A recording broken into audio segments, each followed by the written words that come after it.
আমাদের চলমান কাজ আমরা যখন করছিলাম, আপনারা জানেন যে রিটেনিং ওয়াল কাজ করতে গেলে প্রবাহমান যেই খাল, এই খালের দুপাশে বাদ দিয়ে আলাদা করে ওই জায়গাটাকে ডিওয়াটারিং করে পানি শুকিয়ে কাজ করতে হয়। তো সেই কারণে গতকালকে বিশেষ পরিস্থিতিতে হঠাৎ করে অতিরিক্ত মাত্রায় বৃষ্টি হওয়ার কারণে প্রবর্তকের মোড় সহ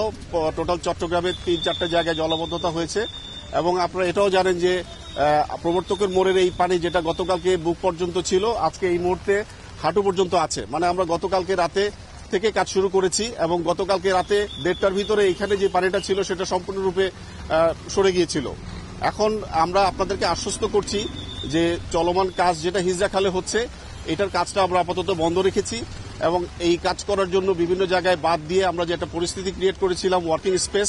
সেটা আমরা ক্লিয়ার করে দিয়েছি। এবং আমরা আশাবাদী যে আগামী কয়েকদিন যে বৃষ্টিপাত হবে, এই বৃষ্টিতে যে পানি রেনি সিজনের যে পানিটা আসবে, সেই পানিটা আমরা সঠিকভাবে নিষ্কাশন করতে পারবো এবং এখানে খুব বেশি যানজট বা জলাবদ্ধতা সৃষ্টি হবে না। আপনারা এটা শুনে আশ্বস্ত হবেন যে শুধু এই অংশ না, আমরা ওভারঅল চট্টগ্রাম শহরের জলবদ্ধতার এই সিচুয়েশনকে ট্যাকেল করার জন্য আমরা টোটাল 16টা কুইক রিয়াকশন টিম আমরা গঠন করেছি, যারা উইদিন নো টাইম যে কোনো পরিস্থিতিতে যেখানে পানিবদ্ধতা হচ্ছে সেখানে যাবে এবং খাল বা নালায় যেখানে জলাবদ্ধতা হচ্ছে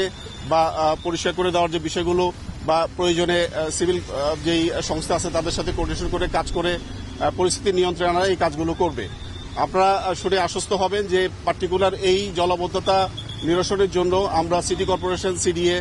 এবং আমরা 34 ইঞ্জিনিয়ার কনস্ট্রাকশন ব্রিগেড মিলিতভাবে কাজ করছি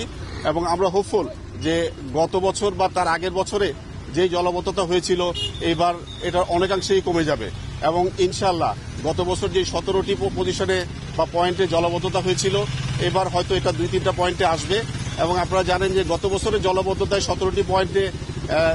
এমন পরিস্থিতি হয়েছিল যে 2-2.5 ঘন্টা পর্যন্ত পানি থাকতো, এবার হয়তো সেটা কমে ইনশাআল্লাহ 1-1.5 ঘন্টার ভিতরেই নিষ্কাশন হয়ে যাবে। তার একটা নমুনা আপনারা গতকালকে রাতেও দেখেছেন